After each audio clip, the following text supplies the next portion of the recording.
of this pronoun we'll look into is the Nnochi person. I don't know, I so much love the name. Nnochi person. This Nnochi person, ọ bụ ụdịrị Nnochiahaa nke a na-eji anọchite anya ihe na-edoghị anya, anya onye na-edoghị anya. Like you don't know the person you're talking about, you don't really know the person. So for you to give an explicit example or a very good, conducive or convincing example, you make use of this Nnochi person, impersonal pronoun. You are not too sure, but you have to do it. In Igbo language, you have two pronouns that are being used that serves as this impersonal pronoun, this Nnochi person. They are the a and the e. Esiri m nri, agara akwụkwọ, or asị na mmiri na-ezo.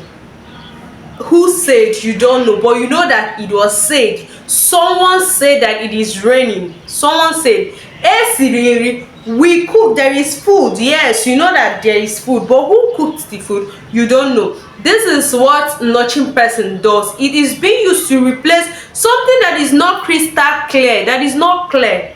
Now another type of pronoun that we'll look into is the Nnochi Nkonye. It is different from Nnochi. Nnochi is used to replace a name of a person. It is being used to replace a name, a noun.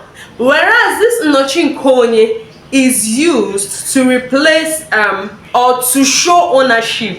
When you want to show somebody or you want to show someone that this belongs to me or it belongs to someone, you make use of this, you make use of this Nnochi Nkonye. Example: akwụkwọ m, unu unu, oche unu, my book, your house, our school, our food, their house. These are use it to show ownership.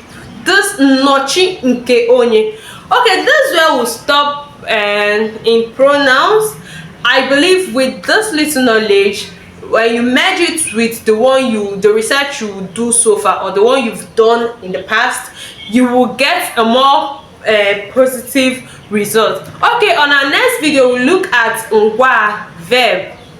Ngwa verb. Stay tuned and relax. Yeah, relax.